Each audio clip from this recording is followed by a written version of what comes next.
Důležité české zprávy.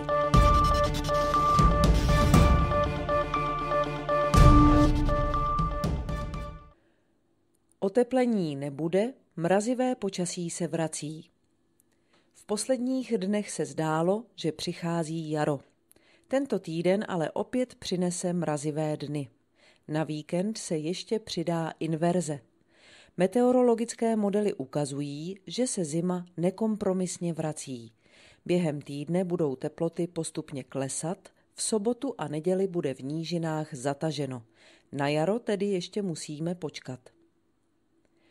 Lidé v Praze demonstrovali proti Babišovým výrokům.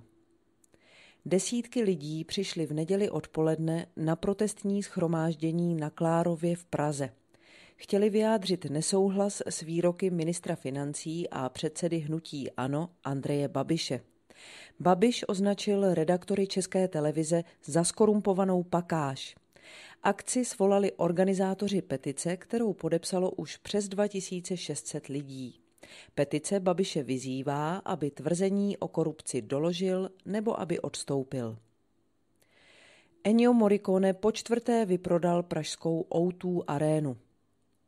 Slavný italský skladatel a dirigent na koncertě ve vyprodané O2 aréně řídil Český národní symfonický orchestr. Ve svých 88 letech v sedě dirigoval 30 známých filmových melodií. Kromě orchestru se na koncertě představil mnohačlenný pěvecký sbor a také sólisté, portugalská zpěvačka Dulce Pontes a italská sopranistka Susana Rigacci.